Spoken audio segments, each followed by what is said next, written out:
What's up, investors? Chase here from the Note MBA podcast. On this week's episode, we talk to a forensic loan analyst, but not about the things that you think we would be talking to him about. And in fact, I think we need to bring him back on the show. He's incredibly cool. Speaking of dogs barking, we talk a little bit about animals in the care of regarding foreclosures, and we talk a little bit about one of my current biggest pet peeves in the business. Anyway, check out today's episode right now. I would like to think most people are not going to be super psyched about this particular topic, but again, different people are different. But the article was titled, "What Kind of Monster Would Leave This Behind in a Foreclosure?" First, seconds, performing, non-performing? What the f***? Note buyers, when it seems like you're in this business alone, know Chase, Robert, and the rest of their tribe are at it every week. They're bringing updates from their own note businesses as they work to find, fund, and finish deals. Follow along as they share their grassroots education with you, tuition-free. If you'd like to know more about what they do and download the entire back catalog, check out NoteMBA.com. Now, here are your hosts, Chase Thompson and Robert Woods. Hey everybody, welcome to the Note MBA podcast, your home for note investing on iTunes. I am Chase Thompson, usually joined by Robert Woods, and in recent history joined by David Glinsky. But of course, that isn't the case today, because that would just be too good, too convenient. We've got one of our fantastic co-hosts gallivanting about Europe. Specifically, I believe today he's in Barcelona. That would be David G. And then, of course, Mr. Woods is flying between states. Pretty sure, depending on which part of the country you are in, if you just look up, you might catch him in a plane. Depends on what's going on at any given time. In fact, if he's connected himself to the airplane Wi-Fi, if you were either emailing with him or sending messages back and forth, y'all might be communicating, which is fantastic. Either way, I am here today alone on the show, but I think I am quite capable of holding it down on my own. In fact, today's show is kind of a unique one. We've got an interview, which is fantastic and I'm very excited about. And we're going to roll that mid-show. And then there's a couple of topics I wanted to talk about. One issue that has arisen again, I believe I brought it up on the show once, maybe even twice before. And then a particular issue that hasn't, I don't think, happened in my business yet, but I really want to address it maybe going forward with potential homeowners and buyers and things like this, sellers that we're working with and what have you. And it was something that just recently was brought to my attention. So I want to talk a little bit about that. So let's jump into today's show.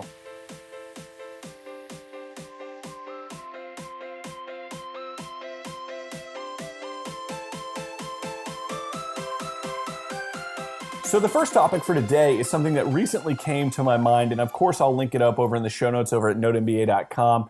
But like I said, it's something that I haven't seen before, and it's one of those things where, depending on the type of person you are, I would like to think most people are not going to be super psyched about this particular topic, but again, different people are different.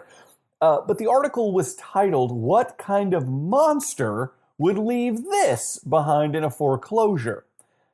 So of course it doesn't get much better than that type of clickbaity link. So of course I'm going to jump in and I'm going to check that out because I'm thinking there's no way someone's going to leave their kid or something like that behind, right?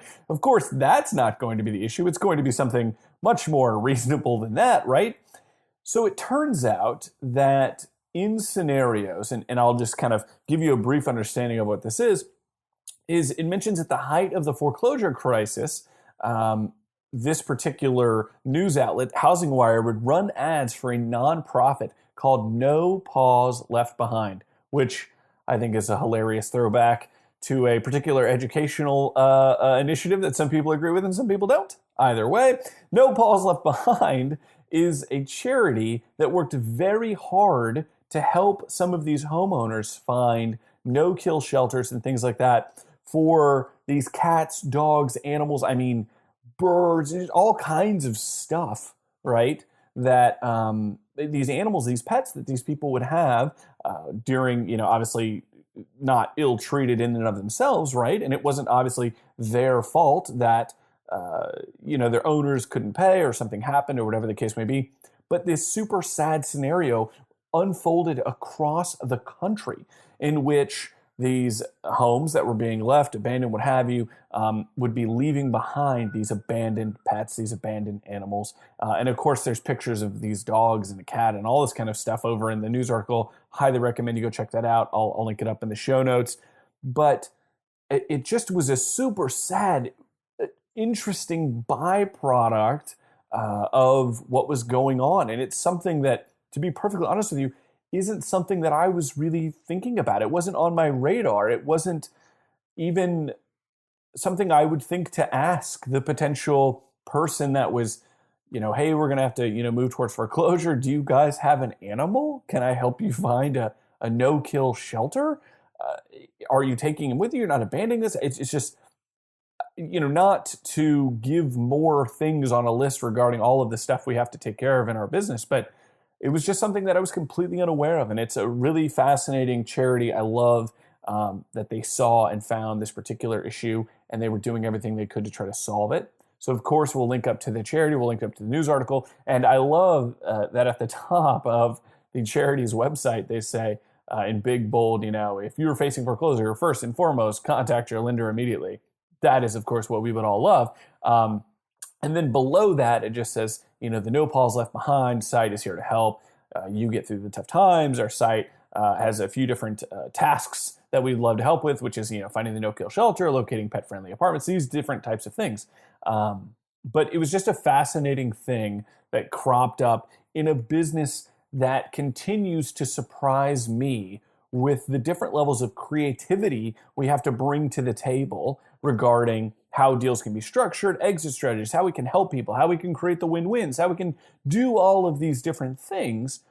We have these fascinating moments where we're able to just find these cracks and crevices within the business where people are either doing business differently in an interesting way that's, I would love to kind of model what I'm doing after that. Or we find stories like this, which it's heartbreaking enough that some of these people might be going through what they're going through to get, in a position where they're in, and then maybe they had, 2 dogs or a cat or a bird or, whatever the case may be. And listen, hard times paying the bills, hard times putting food on your table, hard times putting the food in the dog bowl, right? Sometimes. So it's just a fascinating little piece regarding our business, regarding our space that I thought I'd never heard anyone talk about this. So I thought it'd be interesting to kind of bring to the table and make some people aware of it. It's a great little bit, and I highly recommend you guys go check that out. Like I said, we'll link up to all that stuff in the show notes. And of course, if you're watching this over on YouTube, links will be down in the description there as well. Speaking of the creativity that is brought to this space regarding things like, obviously what we've got going on with this pet scenario, and mentioning the exit strategies we have, Robby has a friend of his. It was a guy he met about 6 or so months ago that when he became aware of what Robby did for a living, he was just like, oh my gosh, it's a lot of times when we talk to people about being real estate investors or note investors or what have you, they just want to know so much more. Wow, that's amazing. That's really cool. They want to invest with us. They want to find out how they can do, just it gets pretty crazy really quickly because they're just so fascinated by the business. This guy was the same way. Now, in typical Robby fashion, he kind of put the guy off a little bit. Follow up with me. Yeah, we'll talk. Yeah, whatever. And this guy just hounded him, was just after him. And which is great. I love the tenacity. I love the hunger. I love the hustle. So finally, Robby gave him a deal to go run with, go take some action against. And I took a moment this week to interview him. Here's my interview with Nick DiSanza about this deal, the creative way they got to an exit that sometimes I forget is a tool in our toolbox when it comes to exit strategies. So here's my interview with Nick.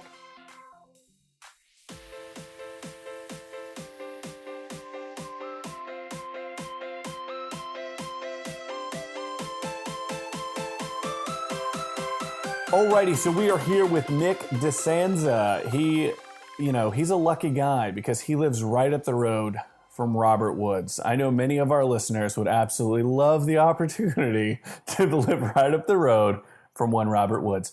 Nick, we appreciate you coming on the show. Robby actually wanted me to do kind of a little pseudo interview with you for a couple of different reasons. But you said most recently you had met Robby like 6 months ago. And then, of course, I was like, great, cool. How do you want me to intro you to the show? And you said one of the more fascinating things I've heard in about the past 2 weeks. And you said, I don't have anything to plug. It's, nothing that big of a deal. And I was like, yeah, well, what do you do? What's this, that, the other? And you're like, well, right now I work as a forensic loan analyst, right? That's what you said? Correct. Yep. Okay, forensic loan analyst. And so I was like, well, I want to take everything we were going to talk about, scrap that, and throw that out the window. And then I asked you a little bit more, and you were like, well, yeah, so we do this, and there's going to be court cases. And I was like, oh, well, I don't want to get him in trouble, so maybe we'll breeze over it. But you analyze deals that are potentially, maybe not fraudulent, or some of them probably are fraudulent. But like, what does that mean? What does forensic loan analysts do? What does that mean? So what we do is we're looking back at loans that closed 2007, 2006 timeframe, where the investors are going back and I guess suing the lenders based on how the loans were sold to them. So basically, we're going back to the loans and doing a re-underwrite of the loans, looking for fraud. And basically, so that they can take them to court and, and this is kind of based around what like The Big Short is on, right? Like this idea that here's what we thought these loan pools were, or these particular investment vehicles were, or tools were, and it wasn't exactly what you pitched us, right? Like you said, it was going to be a fastball down the middle. You gave us, like this knuckleball on the outside kind of business, potentially. Exactly. Yeah. So, right. When they sold the loans, they sold them in like you said, pools of loans, and they were supposed to be sold under certain guidelines. We're going back through them to make sure that they met those guidelines. And if they didn't, we're doing a write up for it to be presented to, in the court case. That is fascinating. That is really, really cool. And, obviously different parties on either side of that have different opinions on whether or not it's cool. But, for us outside looking in, I told you before we started recording that I was in the mortgage business for a long time, and I got into it after a lot of the shenaniganry was going on. So I never even, originated any of those funky loans. But still just, it's just one of those things. If you're in the business, it's just an interesting thing to study and look at and kind of know about. And being able to talk with someone in your position is really cool. So that's fantastic. Any potential insights you ever want to throw our way regarding that kind of stuff is probably pretty cool. Now, you said you met Robby about 6 months ago. Yeah, you guys were out and about at the club, whatever. No, I'm just kidding. But y'all were out and you were kind of intrigued by what he does, what we do, right? Real estate investing, note investing. Obviously, the corollary to you is it probably took like 6 seconds, right, for you to get it. Like everybody else, I feel like when we're talking about it, it takes them a minute. I gotta like go, yeah, it's kind of like, and da da da da da. You were probably just on the money. You were like, oh yeah, I get it. I feel what's happening here. Yeah, I definitely had a little bit of a head start, compared to other people, but I still didn't really have any clue that this type of business existed. So it wasn't until I started doing my own research and listening to the podcast and that I kind of was able to grasp it more. Yeah, very cool. So one of the things that we wanted to talk about on the show, you're brand new, which is really cool, which is, the ethos of the show, right? We've got David that just came in. Robby and I had just started when we were still very new, and it's the intro to the show. We talk about the grassroots and all that kind of stuff. You're just now getting into this, whether you hounded Robby or not to be able to get, an opportunity. He essentially was like, hey, here's a deal. Go take this potential deal. And I'll let you talk a little bit about it, but you had to call borrowers, try to get potentially a workout, a modification going, and things like that. So kind of lay out the deal for us and kind of what happened with it, and then we can kind of dive into how it looks like you guys are going to be exiting that deal. Sure. So, like you said, I definitely was hounding Robby, and I've been asking him to put me on something. And he said he would have some projects upcoming, so I kept following up with him, and he gave me a deal where it's a lot that I think the acquisition price was around $5,000. The borrower, the original borrower, or actually the borrower has since been deceased. So my contact was through his son, and he was basically the point of contact. His mother is the head of the estate, and Sure. Robby gave me some brief details on it. He said that the lot was it had some value to the family, and that when he had reached out to him originally, he said that he had interest in wanting to keep it. So we originally the family, like the son had originally said that. Right. Yeah. He spoke with his son briefly. Okay. Yeah. He said that it had, some sentimental value to the family. So I knew that kind of going into it. So we originally had gave them an option of just purchasing the property outright. The borrower owes around $28,000 on it. And we offered just a payoff of $13,900. The borrower wasn't able to do that. So the next option that we had for them was payments. He stated that he would be able to do payments. He mentioned doing about $500 a month. Yeah, sure. Wow. So we wanted to structure something for him to give him some incentive. So the way that we structured it was that $500 a month, and it was going to be starting in April. So So this was a conversation you were having in what, like February? March? Right. So about the end of February, early March. So the first payment was going to be due April 1st of $500. Second payment was going to be due May 1st of $500. And then we also wanted an earnest money deposit, a good faith, deposit of $2,500. And we stated that if he was able to do that, we would take $7,000 off the principal. Oh, wow. Yeah. Nice. Sure. Okay. Then for the remainder of the year, each $500 payment that he made, we were going to do a principal reduction of 25%. So that came down to about $125 a month. It was going to be reducing the principal. And then at the end of the year, we were going to give him another principal reduction. At first, he sounded like he was all for it. That sounds like a killer deal. Can I sign on? Maybe, and then just get it. I don't know anything about that. That sounds like a killer deal. But it just wasn't happening. Well, he was under the impression the property's worth less than what we think it's worth. So at first he was into that, but then when he started breaking down the numbers and he wanted to know exactly what his final amount he was going to pay off, then he stated that what the final finance charges kind of thing. Right, exactly. Yeah. So then he stated that that's not something he wanted to do. So then the next option that we had on the table for him was allowing us to list it as a short sale, lender-approved short sale. And we told him that we would give him $2,000 once the property sold. He's pretty excited about that. So right now that's kind of... So in this case, they are potentially... You said the value was what, 28? Is what... What he owes is $28,000. It's a lot. We don't really have any comparables as to, there's a couple other lots in the same area that are up on the market for $25,000. And he owes 20. Okay, I see. So, okay, interesting. So the reason why Robby originally had mentioned, having you come on, talk a little bit about this is, I feel like this is one of the underserved, and maybe this is just me, maybe this is just my business, maybe it's just them, but when you list out all the exit strategies with notes, right? Like short sales on the list every time. But I don't feel like it's a trigger enough people pull, or it's just not something that we're always looking at. We're always trying to do, deed and lose stuff, or, these everyone always talks about we modify or we foreclose and we deed and lose. Like very few people really try to take a swing at this short sale business end of it. And you guys had a phenomenal look at it. I mean, you were basically like, let us list it, right? You'll get some money. We'll give you some cash, right? Just giving us the ability, right? Giving us the ability to do this, and we'll figure out what goes on. I think it's fascinating, and there's a really big opportunity there, especially depending on what you guys can get for it, right? And so I've just found that to be fascinating. And I'm assuming that they signed on. And then how are you guys listing it to avoid, like, say, additional realtor fees? Okay, so or are you listing it with a realtor? Well, we're using the website mlsmyhome.com.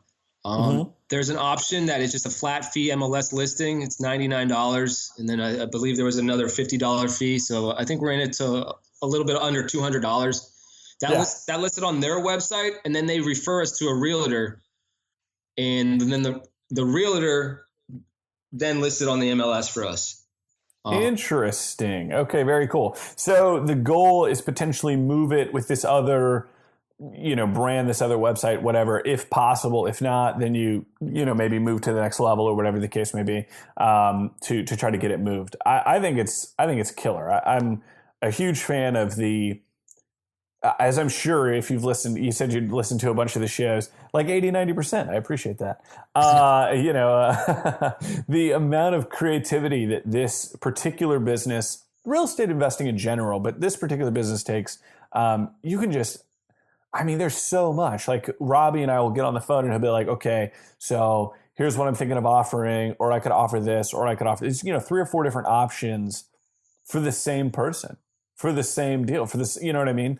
I'm just infinitely fascinated at the creativity that you can apply to this. So you guys got borrower contact, you tried to get a mod, couldn't get the mod, tried to get this, couldn't get that, offered some money at the end of the sale for the short sale.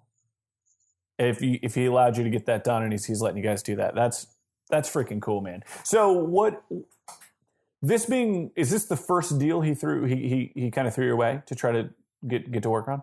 Yes. Yeah, this is the first one, and just wanted to get my feet wet and kind of go through the process on my own.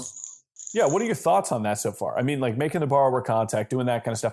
So many people that are, quote, doing the business are leery of even picking up the phone to try to do that. Like, and you're you know what I mean? Like, this is somebody else's day. And you're just like, F it, I'm getting in, let's do this. What have you learned? What are your thoughts? Is it exactly what you thought it was listening to the show? Is it different? Is it, kind of give me the rundown on that. I really didn't have a problem with it. I just called him up, got some rapport with him. Just try to get to know him personally a little bit. And he's in the tow truck business. So every time I talk to him, he's kind of working on his phone, driving. I followed up with him a lot. I don't know if he started to get annoyed at the end, but I was trying to get this done. I wanted to get this done for Robby. You annoyed him into accepting this deal. He was just like, man, Nick is just always on my phone. He's blowing me up. I got to get rid of it. It's the same reason why Robby ended up doing business with you. I think you got a lot. Listen, I'm pretty sure you're older than me, but I'm going to say this: you have a very positive future in this business, kid, with that kind of follow-up mentality. No, that's really cool, man. I love it. I think it's great. I appreciate you taking the time and kind of breaking down what is essentially a pretty simple strategy, right?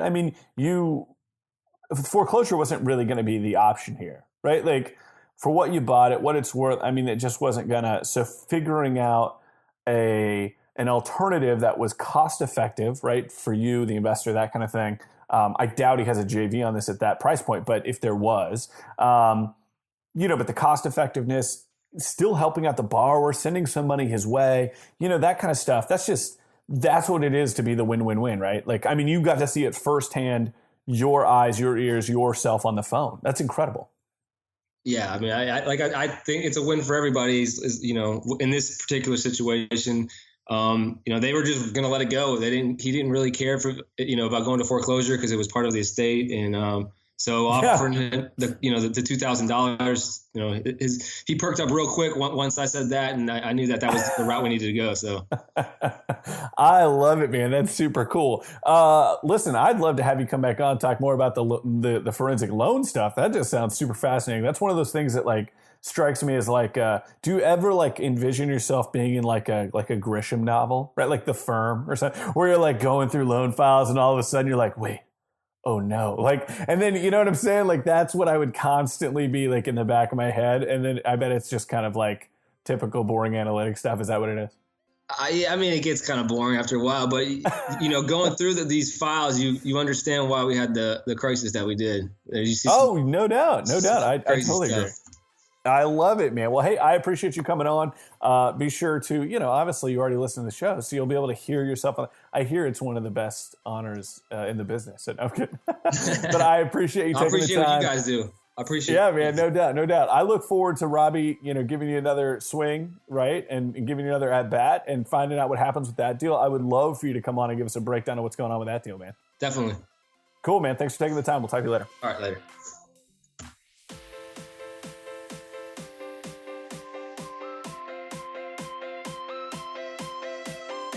Okay, so I mentioned to Nick after we hit stop on that recording there, I was like, bro, I'm going to want to know how this deal ended. So I made sure to have him put, in his phone on his calendar that when we have an exit on this particular deal, we have the finalized numbers, we bring those to you guys here on the show because it's just a really interesting strategy, a really interesting exit on this particular deal. And I would love to know how it kind of finishes out, what the numbers looked like and all that kind of stuff, because we just bringing that stuff to the show is always really, really cool. So the last thing I want to talk about on the show, it's a little ranty, but we're back in another scenario where it's bothersome that you have to hunt people down sometimes to spend your money. So recently I was having a conversation with an investor and they were asking about a particular vendor.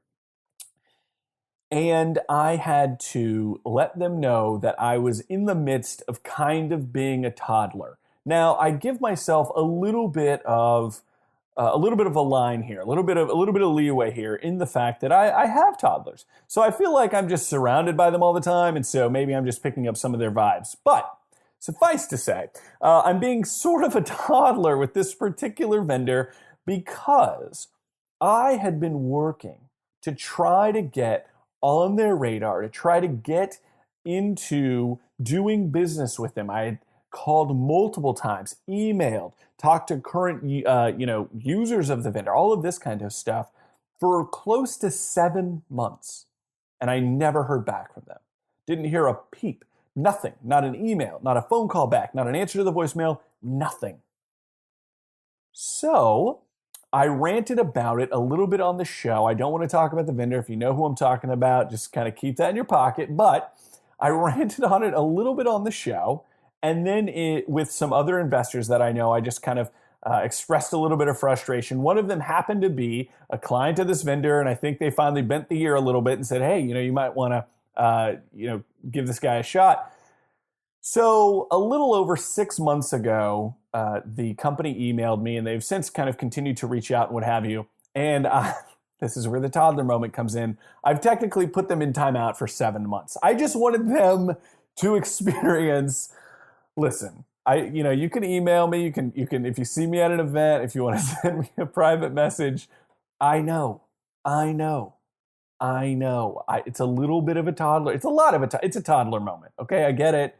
It's a little childish, but I feel like they don't get the same treatment sometimes. And listen, I know I don't do everything right every time in my business. I know it, and I know I can always have a better job of following up and systems and yada, yada, yada. I know. But 7 months consistently reaching out, not just emails, but phone calls and talking to current clients and all this other stuff. So anyway, I put them on ice, put them in the, packaged them in the Ziploc, zipped it up, packed them, put them in the back of the freezer for 7 months. And I plan on reaching out to them in about 3 weeks once that time is up. And I'm probably not going to address any of this with them. It's just personal satisfaction that I have regarding the situation. But what it comes to is a really fascinating place in business in general. Now, I don't just mean this in our space, but the reason why I'm bringing it to the Note MBA community, the reason why I want you to hear this bit is because I want a better solution. I want to know what you think of when you try to solve this problem of vendors maybe not getting back with you, contractors not following up on bids, just different things like that. It boggles my mind when I've got just money sitting here ready to go, ready to spend. I need to get, this paint done, this carpet, this flooring. I need to get my deal, serviced. I need to get boarded. I need to get insurance. I need to, whatever it is. And we do everything we can to give people our money, to get a deal moving forward, and all of that kind of stuff. And then what do we hear? Nothing. Crickets. It blows my mind. So I'm having this conversation with this investor, and and to be quite honest, they just didn't get it. They didn't understand. They befuddled at how this could possibly be going on. And to me, it's one coin, two sides. The first side is they do want your business, or at the very least, they want your business eventually. Maybe you're too small. Maybe this really is an outfit that, let's say it's a servicer, and they don't really work with anybody who only has one loan right now. That's just not their business model. It's not in their purview to just drop everything and work with you and your one deal. I get it. You want to work with someone that's got 25, 50, 100, whatever. I get it. But it's not that they don't want your business. They just don't currently want your business. And I can understand how that can be off-putting as the person with the one deal and yada, yada, yada. And you want to, go pick a vendor that will do business with you. And then you want to, leave the dance with the girl that brought you kind of thing. And you never want to switch. I get it. But what it really is a problem with is it's the vendor's lack of honesty regarding why they're not working with you yet most of the time, and a complete lack of a funnel of any kind. I, as a marketing person, as a person who designs funnels and these marketing kind of outreach pieces and all these kinds of things, I get it. Nobody wants to be in a business is funnel. Nobody wants to be. We see the funnel. It's super funny, right? Like you'll draw that up for your business. You'll be like, all right, people coming through the top, I'm going to send them an email and then I'm going to follow up and then they're going to invest with me. And then everybody loves designing that for their own business. But very few people are excited to be that prospect that goes in the top of someone's funnel. And then they get the emails and then all of a sudden they're like, crap, I just bought. I was in the funnel. Like, I get that not everybody truly loves that. But listen, that's the way it works. And it works that way for a reason, because it's extremely effective. And these companies lack that piece.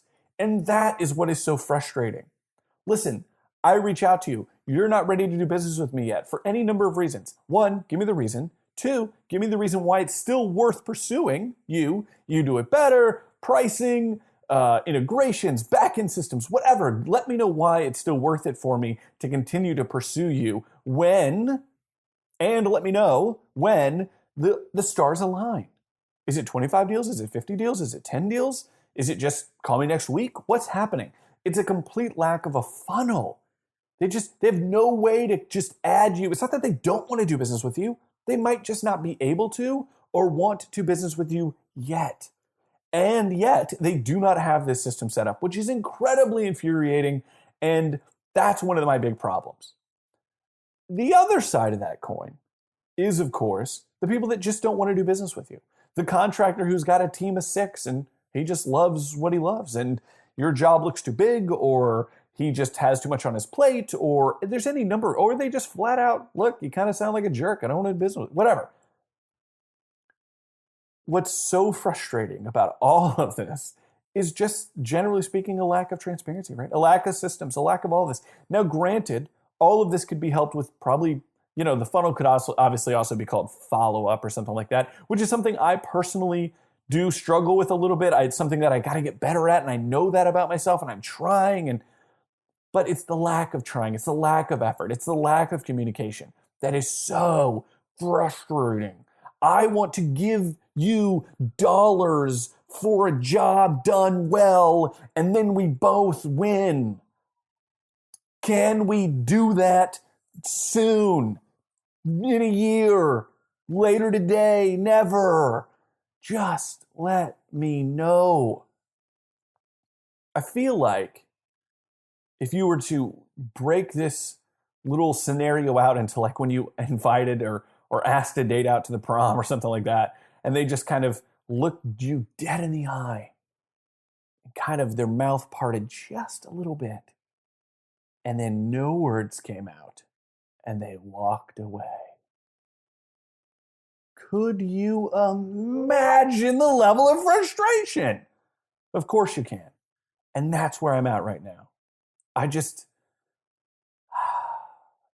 My question to you, the wonderful, amazing Note MBA community, if you have a better way of dealing with this stuff than I currently have, or maybe just you think you have a really wonderful way of dealing with this, please send me an email, chase@notemba.com. Hit us up, ask@notemba.com, whatever it is, because I would love to be able to handle these situations better. And by the way, once I do contact this business that's been on ice, that's been sitting in timeout for 7 months, I'll let you know how that experience goes. I'll let you know if that's a vendor that you guys need to talk to. And I will be a go-between if necessary to say, hey, we're going to have some people reaching out to you. Don't drop the ball. I'd appreciate it.